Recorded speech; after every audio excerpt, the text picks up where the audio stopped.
திருச்சிற்றம்பலம். தென்னாருடைய சிவனை போற்றி, எந்நாட்டவருக்கும் இறைவா போற்றி. அனைவருக்கும் வணக்கம். நாம் இன்னைக்கு 2025ஆம் ஆண்டு மே மாதம் 14ஆம் தேதி மாறக்கூடிய குரு பெயர்ச்சியினுடைய பலன்களை பற்றி தான் பார்க்க போகிறோம். அதற்கு முன்னாடி நம்மளுடைய சேனலை சப்ஸ்கிரைப் பண்ணிக்கோங்க. மே மாதம் 14ஆம் தேதி குரு பகவான் ரிஷப ராசியிலிருந்து மிதுன ராசிக்கு பயிற்சி ஆகிறார். 5 ராசிகளுக்கு மிகப்பெரிய யோகத்தை வாரி வழங்க போறார். அதில் பார்த்துட்டிங்கன்னா உங்களுக்கு துலாம், தனுசு, கும்பம், ரிஷபம் மற்றும் சிம்மம் இந்த 5 ராசிகளுக்கு மிகப்பெரிய அதிர்ஷ்டங்களையும், மீதி இருக்கக்கூடிய ராசிகளுக்கு ஒரு மத்தியமமான ஒரு அமைப்பையும் நிச்சயமாக ஏற்படுத்தி கொடுப்பாரு அப்படிங்கிறது உண்மை. குரு அப்படின்னு சொல்லக்கூடியவர் முழுக்க முழுக்க அவர் ஒரு சுப கிரகம். யாருக்கும் பெரிய அளவுக்கு கெடுதலை செய்வதில்லை. 6ஆம் இடத்துல, 8ஆம் இடத்துல, 12ஆம் இடத்துல மறைந்தாலும் கூட ஒரு பிரச்சனைகளை கொடுத்து பின்பு நன்மைகளை கொடுப்பார் அப்படிங்கறத உண்மையை தவிர, குருவை பொறுத்த வரைக்கும் குரு பயிற்சி ஆகிறாரு அப்படின்னாலே அதீத நன்மைகளை தான் நமக்கு தரப்போகிறார் அப்படிங்கறத நம்ம மனசுல நினைச்சுக்கணும். அடுத்தது பாருங்க, மிதுன ராசிக்கு மட்டும் என்ன பண்ணுவாருன்னா, உங்க ராசிக்குள்ள வரும் பொழுது உங்களுடைய கெட்டது எல்லாத்தையுமே விலக்கி, கெட்ட சேர்க்கைகள், கெட்ட நண்பர்கள், கெட்ட தொடர்புகள் எல்லாத்தையுமே விலக்கி உங்களுக்கு நன்மைகளை மட்டுமே பெற்றுக் கொடுப்பார் அப்படிங்கிறது தான் இந்த குரு பயிற்சியினுடைய முழு பலன் ஆகும். அதே போல குரு ஒரு இடத்துக்கு மாறும் பொழுது அந்த வீட்டினுடைய அந்த கிரக நிலைகள், அது மட்டும் இல்லாம அந்த துறைகள் எல்லாமே புகழடையும், பெயர் வாங்கும். அதே போல அதுல கூடிய திறமைகள் மூலமாக பரிசுகளும் பாராட்டுகளும் கிடைக்கும் அப்படிங்கறத பாத்துக்கலாம். ஜாதகத்துல உங்க ஜாதகம் எப்படி வேணா இருந்துட்டு போகலாம், என்ன தசாபுத்திகள் வேணா நடக்கலாம், என்ன மாதிரி விஷயங்கள் இருந்தாலும் கூட குரு மிதுன ராசிக்கு வரும் பொழுது புதன் சார்ந்த விஷயங்கள் எல்லாமே பிரபலம் அடைவீங்க அப்படிங்கறத உண்மை. அது நான் என்னென்ன துறைகள்னு சொல்றேன், அந்த துறைகள்ல நீங்க இருக்கீங்களா அப்படிங்கறத பாருங்க. அதுல கல்வித்துறை, ஸ்கூல் சம்பந்தப்பட்ட விஷயங்கள், இன்ஸ்டிடியூட் சம்பந்தப்பட்டது, காலேஜ் சம்பந்தப்பட்ட கல்வித்துறைகள் அனைத்துமே பிரபலமாகும். தபால் துறை, தகவல் தொடர்பு துறைகள், சுற்றுலாத்துறை, போக்குவரத்து துறை, கம்ப்யூட்டர் சார்ந்த துறைகள், பினான்ஸ் சம்பந்தப்பட்டது, ஐடி துறை சம்பந்தப்பட்டது, புதிய புதிய கண்டுபிடிப்புகள் சம்பந்தப்பட்டது, ஜோதிடம், ஆன்மீகம் சம்பந்தப்பட்டது, கலைகள் சம்பந்தப்பட்டது, அதிலே கலைகளிலும் முக்கியமானது நகைச்சுவைகள் சம்பந்தப்பட்டது, திருநங்கைகள் சம்பந்தப்பட்டது. இது எல்லா துறையிலும் இருக்கக்கூடியவர்களும் பிரபலம் ஆவாங்க. அதே போல இந்த துறையில் இருக்கக்கூடியவர்களுடைய வீட்லையும் சுப நிகழ்ச்சிகள், திருமணம் சார்ந்த விஷயங்கள், நீங்க என்னெல்லாம் சக்சஸ் பண்ணணும், டிரான்ஸ்பர் ஆகணும், என்ன மாதிரி நீங்க உங்களுக்கு சாதகமான ஒரு நற்பலன்கள் வேண்டும் அப்படின்னு நினைக்கிறீங்களோ அது எல்லாமே நடக்கும். இது குறிப்பிட்டு துலாம், தனுசு, கும்பம், ரிஷபம், சிம்மம் அப்படின்னு இருக்கக்கூடிய ராசிகளாக இருந்தால் இன்னும் நான் சொல்வதை விட மிகுந்த நற்பலன்கள் அப்படிங்கிறது நிச்சயமாக கிடைக்கும் அப்படிங்கிறதுல மாற்றுக்கிறதே கிடையாது. அடுத்தது இது சார்ந்த துறைகள் மட்டும் இல்லாம இந்த ராசியில் இருக்கக்கூடிய உங்க ஜாதகத்தை எடுத்து பார்த்தீங்கன்னாலே தெரியும். உங்க ராசியில நான் சொன்ன 5 கட்டத்திற்குள்ள எந்த கிரகங்கள் இருந்தாலும் அந்த கிரகங்களுக்கு உண்டான வளர்ச்சியும் நிச்சயமாக கிடைக்கும். அது நான் என்னென்ன அப்படிங்கறத நான் சொல்ல போறேன். இப்போ முதல்ல குரு ஒரு இடத்தில் இருந்தால் என்ன பலன்களை கொடுப்பார், அவர்களுடைய பார்வைக்கு என்ன பலன் அப்படிங்கிறதை பார்க்கலாம். அடுத்தது அந்த கிரக நிலைகளுக்கு என்ன பலன் அப்படிங்கிறதை பார்க்கலாம். நாம எல்லாரும் கேட்டதற்கு இணங்க பரிகார வகுப்பு அப்படிங்கறத நம்ம ஒன்று எடுத்துட்டு இருக்கிறோம்.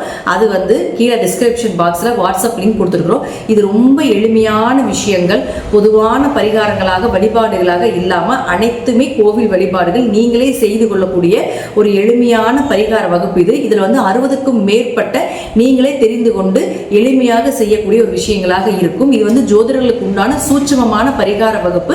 இதை நான் இப்போ உங்களுக்கு தரப்போற விருப்பம் இருக்கக்கூடியவர்கள் கீழே இருக்கக்கூடிய வாட்ஸ்அப் லிங்க்ல ஜாயின் பண்ணிக்கோங்க. இப்ப நாம ஒவ்வொரு ராசிக்கும் இந்த குரு பயிற்சி மூலமாக என்னென்ன நடக்கும் அப்படிங்கறத நம்ம பார்க்கலாம். மகர ராசிக்கு உண்டான குரு பகவானுடைய பயிற்சி பலன்களை பத்தி பார்க்கலாம். மகர ராசி குரு வரக்கூடிய காலகட்டங்கள்ல உங்களுக்கு முற்றிலும் 7.5 சனி அப்படிங்கிறது முடிஞ்சிருக்கும். இருப்பினும் முதல்லயே குருவினுடைய பார்வை வந்துருச்சு. ஒரு வருஷமாவே உங்க ராசியை குரு பார்த்துட்டு இருந்தார் கடந்த வருடங்கள்ல. இதெல்லாமே உங்களுக்கு நன்மைகளை கொடுத்திருக்கும். இப்போ குரு பகவான் அப்படின்னு சொல்லக்கூடியவர் உங்களுடைய ராசிக்கு 6ஆம் வீட்டுக்கு வருகிறார். அப்போ 6ஆம் வீட்டுக்கு மறைகிறாரே மகர ராசிக்கு, அப்ப ஏதாவது நிறைய பிரச்சனைகளை கொடுப்பாரா அப்படிங்கிறது ஆம். ஒரு வகையான பிரச்சனைகளை கொடுத்தாலும் கூட குரு அப்படின்னு சொல்லக்கூடியவர் யாரு, ராசிக்கு 3 மற்றும் 12ஆம் அதிபதி, மறைவு ஸ்தானாதிபதி. மறைந்தால் கெட்டவன் கெட்டால் கிட்டிடும் ராஜயோகம் வேலை செய்யும். ஒரு கெட்ட கிரகம் கெட்டு போயிருச்சுன்னா அந்த கெடுதல் அப்படிங்கிறது அந்த வருடம் இருக்காது அப்படிங்கறதுதான் அமைப்பு.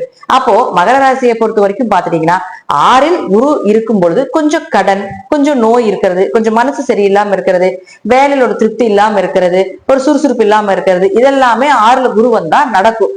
ஆனால் 3 6ஆம் வீட்லயும் 12ஆம் அதிபதி 6ஆம் வீட்டுல இருந்தால் வெளிநாடு, வெளியூர் பயணங்கள், வெளிநாட்டில் வேலை, தீர்த்த யாத்திரை பயணங்கள், கோவில் வழிபாடுகள் இது எல்லாமே நிச்சயமாக ஏற்படுத்தி கொடுப்பார்.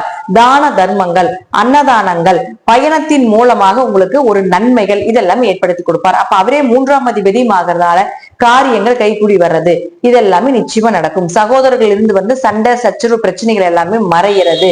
இது போல சில நல்ல விஷயங்களும் இந்த கெட்டவன் கெட்டால் கிட்டிடும் ராஜயோகம் மூலமாக மகர ராசிக்கு இந்த குரு அப்படின்னு சொல்லக்கூடியவர் ஏற்படுத்தி கொடுப்பார்.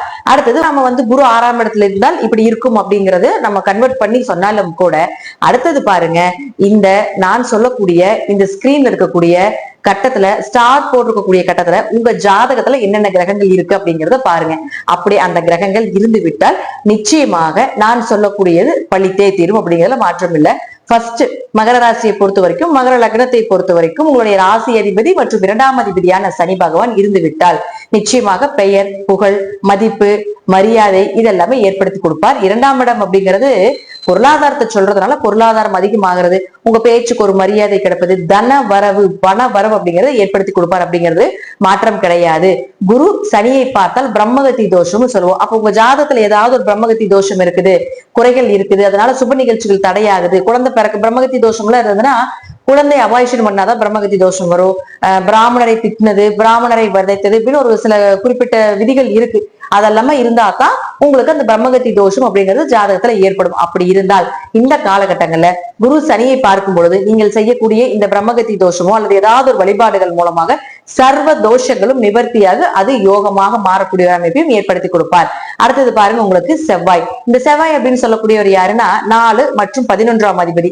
இந்த 4 மற்றும் 11ஆம் அதிபதி குரு பார்த்தால் குரு செவ்வாய் அப்படின்னு பார்த்தா குரு மங்கள யோகம் ஏற்படும். குரு மங்கள யோகம் அப்படிங்கிறது வீடு, மனை, சொத்து சுகங்கள், ஒரு போஸ்டிங்ல இருந்து அடுத்த போஸ்டிங் போகிறது, உயர் பதவிகள் கிடைப்பது, ப்ரமோஷன் கிடைப்பது, நல்ல சூப்பர்வைசிங் மைண்ட், இது எல்லாமே குரு செவ்வாய் சேர்க்கையாக இருந்தால் ஏற்படுத்தி கொடுப்பார். மேக்சிமம் ஃபர்ஸ்ட் வந்து வீடு கட்டுறது. அப்ப இந்த குரு செவ்வாய் யாருடைய ஜாதகத்துல சேர்ந்தாலும் பாருங்க, சொந்த வீடு, பெரிய பிரம்மாண்ட வீடு எல்லாம் கட்டியிருப்பாங்க. இப்போ நமக்கு அந்த வாய்ப்பு இருக்கு அப்படின்னு பார்க்கும் பொழுது இவரே உங்களுக்கு 4ஆம் அதிபதி ஆகிறார் இல்லையா? அப்ப 4ஆம் அதிபதி யாரு? இயற்கையாகவே வீடு, மனை, சொத்துக்கள், வண்டி, வாகன யோகத்தை கொடுக்கக்கூடியவர் இல்லையா? இயற்கையாகவே செவ்வாய் அதைத்தானே வாங்கியிருக்காரு உங்க ஜாதகத்துல. அப்ப அவரே 11ஆம் அதிபதியும் ஆகி லாபத்தையும் கொடுக்கிறாரு இல்லையா? அப்போ இது எல்லாமே இந்த வருடம் நடந்தே தீரும் அப்படிங்கிறதுல மாற்றமே இல்லை. வீடு, மனைகள் வாங்குறது, ஒரு இடம் விட்டு ஒரு இடமாற்றம் பண்றது, தாய் மூலமாக உதவிகள் கிடைப்பது, தாய் சொத்துக்கள் கைவந்து சேர்வது, அல்லது அவர்கள் மூலமாக ஏதாவது உங்களுக்கு ஒரு சாதகமான பலன் கிடைப்பது, மூத்த சகோதரர்கள் மூலமாக உங்களுக்கு உதவிகள் கிடைப்பது, அதே போல 11ஆம் இடம் அப்படிங்கிறது அதீத லாபங்களை சொல்றதுனால அதீத லாபம் கிடைப்பதற்குண்டான வாய்ப்புகள் இதெல்லாமே குரு செவ்வாயை பார்க்கக்கூடிய காலகட்டங்கள் கிடைக்கும். அடுத்தது பாருங்க, உங்களுக்கு சுக்கிரன். இந்த குரு அப்படின்னு சொல்லக்கூடியவர் சுக்கிரனை பார்த்தால், சுக்கிரன் யாரு? உங்க ஜாதகத்துல 5 மற்றும் 10ஆம் அதிபதி. பொதுவா குரு சுக்கிரனை பார்த்தாலே கோடீஸ்வர யோகம். யாருடைய ஜாதகத்திலயாவது பாருங்க குரு சுக்கிரனை பார்த்துருந்தா லட்சுமி கடாட்சமா இருப்பாங்க, தெய்வ சிந்தனைகள் அவங்களுக்கு அதிகமா இருக்கும், ஏதாவது ஒரு வழியில பண வரவு இருந்து கொண்டே இருக்கும், பண புழக்கங்கள் உள்ளவங்களுக்கு தான் இந்த குரு சுக்கிரன் சேர்க்கை, குரு சுக்கிரன் பார்வை எல்லாமே ஏற்படுத்தி கொடுக்கும். அப்போ இந்த ஒரு வருடம் உங்களுக்கு இந்த குரு சுக்கிரனை பார்த்து விட்டால் இயற்கையாகவே அது 5ஆம் அதிபதி ஆகிறதுனால நிச்சயமாக உங்களுக்கு குல தெய்வத்தினுடைய அனுகிரகம் கிடைக்கும், குடும்ப ஒற்றுமையாக இருக்கும், குழந்தை பிறப்பதற்குண்டான வாய்ப்புகளையும் ஏற்படுத்தி கொடுப்பார். அதே போல தங்கம் சேருவதற்குண்டான வாய்ப்புகள், வெள்ளி சேருவதற்குண்டான வாய்ப்புகள் இதெல்லாமே நிச்சயமாக ஏற்படுத்தி கொடுப்பார். 5ஆம் இடம் அப்படிங்கிறது குலதெய்வமே எங்களுக்கு தெரியலீங்க, குலதெய்வ வழிபாடு, குலதெய்வம் தெரிஞ்சாலும் கூட எங்களால போய் வழிபாடு பண்ண முடியல, வெளிநாட்டுல இருக்கிற, வெளியூர்ல இருக்கிற, ரொம்ப தூரமா இருக்கிற, அதை நாங்க விட்டுட்டோம், எங்க முன்னோர்கள் வழிபட்டாங்க, எங்களால செய்ய முடியல அப்படின்னு நிறைய ரீசன்ஸ், குலதெய்வம் சார்ந்த ஒரு நெகட்டிவான ரீசன் இருந்துகிட்டே இருந்தாலும் கூட இந்த குரு சுக்கிரனை பார்த்தால் நிச்சயமாக இது எல்லாமே உங்களுக்கு பிராப்தமாகும். குலதெய்வம் தெரியாம இருந்தாலும் கூட குலதெய்வம் உங்க கண்ணு முன்னாடி வந்து நிற்கும், அல்லது குலதெய்வத்தினுடைய அனுகிரகம் கண்டிப்பாக உண்டு. ஏதாவது ஒரு வழியில உங்களுக்கு குலதெய்வம் அனுகிரகம் அப்படிங்கிறது இந்த குரு சுக்கிரனை பார்க்கக்கூடிய காலகட்டங்கள்ல கிடைக்கும். அப்ப அவரே 10ஆம் அதிபதியும் ஆகிறார் இல்லையா? அப்ப 10னா தொழில்னு சொல்றோம், அப்ப 10னா கர்மம்னு சொல்றோம். அப்ப உங்க முற்பிறவினுடைய கர்ம மூட்டை என்ன அப்படிங்கிறது இந்த 10ஆம் இடத்தை வச்சுதான் நம்ம நிர்ணயம் பண்ணணும். அப்போ இந்த குரு சுக்கிரனை பார்க்கும் பொழுது நிச்சயமாக என்ன நீங்க கர்மாவை வாங்கிட்டு வந்தாலும் சரி, ஜாதகம் பார்க்கும் பொழுது சார் உங்களுக்கு இந்த கர்மா இருக்கு சார், மேடம் உங்களுக்கு இந்த மாதிரி ஒரு விஷயங்கள் நடக்குது, இந்த தோஷங்கள் இருக்குது அப்படின்னா ஜோதிடர் சொல்லியிருப்பாங்க இல்லைங்களா? இந்த காலகட்டங்கள்ல நீங்க செய்யக்கூடிய இந்த தோஷத்திற்குண்டான விஷயங்கள் எல்லாமே குரு சுக்கிரனை பார்த்தால் நிச்சயமாக நிவர்த்தி ஆகும். அப்ப நீங்க செய்யக்கூடிய வழிபாடுகள், நீங்க செய்யக்கூடிய பரிகாரங்கள் எல்லாமே பல மடங்கான வெற்றிகளை நிச்சயமாக ஏற்படுத்தி கொடுப்பார். 10ஆம் இடம் அப்படிங்கிறது தொழிலையும் சொல்றதுனால தொழில் வளர்ச்சி, தொழில நல்ல லாபங்கள் கிடைப்பது, ஒரு பிரான்சஸ் அதிகமா ஏற்படுத்திக் கொள்வது, தொழில் ரீதியாக பல நபர்கள் உங்களுக்கு இன்ட்ரோடக்ஷன் ஆகிறது, இதெல்லாமே நிச்சயமாக ஏற்படுத்தி கொடுப்பார். அடுத்தது உங்களுக்கு புதன். இந்த புதன் அப்படின்னு சொல்லக்கூடியவர் பாருங்க, உங்களுடைய ராசிக்கு 6 மற்றும் 9ஆம் அதிபதி. அப்போ இந்த ஸ்டார் போட்டிருக்கக்கூடிய காலகட்டத்துல எங்க புதன் இருந்தாலும் சரி நிச்சயமாக கடன் அடைக்கிறதுக்கு உண்டான வாய்ப்பு, நோய் தீர்றது, நல்ல மருத்துவர், நல்ல மருந்துகள் கிடைப்பது, அரசு கவர்மெண்ட் எக்ஸாம் எழுதுறதுக்கு உண்டான வாய்ப்புகள், வேலையே இத்தனை நாள் இல்லைனாலும் கூட வேலை கிடைப்பதற்கு உண்டான வாய்ப்புகள் அப்படிங்கிறத ஏற்படுத்தி கொடுப்பார். 9ஆம் இடம் அப்படிங்கிறது பூர்வீக சொத்து, அப்பா மூலமாக உதவிகள் கிடைப்பது, பூர்வீக சொத்து கை வந்து சேர்வது, பங்காளி பிரச்சனை, பூர்வீக சொத்து பிரிக்கவே முடியாம இருந்தீங்கனாலும் கூட இந்த காலகட்டங்களை செய்யும்பொழுது நிச்சயமாக அதை ஏற்படுத்தி கொடுப்பார். 9ஆம் இடங்கிறது உயர்கல்வியும் சொல்றோம். அப்ப உயர்கல்வி படிப்பதற்குண்டான வாய்ப்புகள், கோவில் கட்டுமான பணிக்கு உதவுவது, இது எல்லாமே நடக்கும். 9ஆம் இடம் அப்படிங்கிறது கோவில் கட்டுமான பணின்னு சொல்றோம். அப்ப கோவில் கட்டுறதுக்கு உதவி செய்வது, இது போல விஷயங்களும், அதே போல வெளிநாடு வெளியூர் போய் படிப்பதற்குண்டான வாய்ப்புகள், இதெல்லாமே நிச்சயமாக ஏற்படுத்தி கொடுப்பார். அடுத்தது பாருங்க உங்களுக்கு சூரியன். இந்த மகர ராசிக்கு சூரியன் யாரு? 8ஆம் அதிபதி ஆகிறார். இந்த 8ஆம் அதிபதியை குரு பார்த்தால், இயற்கையா குரு சூரியனை பார்த்தால் சிவராஜ யோகம்னு சொல்லுவோம். சிவராஜ யோகம்னா என்ன? ஒரு உயர் பதிவுகள், கவர்மெண்ட் ரீதியாக வரக்கூடிய உயர் பதவிகள் கொடுக்கக்கூடிய ஒரு அமைப்பு, பெரிய போஸ்டிங் கிடைக்கிறது, சிவன் கோவில் கட்டுவதற்குண்டான வாய்ப்புகள். அதே போல சிவராஜ யோகம் அப்படிங்கிறது பாத்தீங்கன்னா கடைசிக்கு சிவன் கோவில் அன்னதானம் பண்றதுக்குண்டான ஒரு விஷயத்தை கூட நிச்சயமாக ஏற்படுத்தி கொடுத்துருவார் அப்படிங்கிறது பொது பலன். அடுத்தது இவர் யார்? உங்களுக்கு 8ஆம் அதிபதியே ஆகிறார் இல்லையா? அப்ப திடீர் வருமானங்கள், திடீர் பணவரவு, இதெல்லாமே நிச்சயமாக ஏற்படுத்தி கொடுப்பார். இதுலயே பாருங்க உங்களுக்கு குரு உங்களுக்கு 12ஆம் அதிபதி ஆகிறதுனால தீர்த்த யாத்திரை போயிட்டு வர்றது, இது எல்லாமே நிச்சயமாக இந்த வருடம் அப்படிங்கிறது நடந்தே தீரும் அப்படிங்கிறதுல மாற்றமே கிடையாது.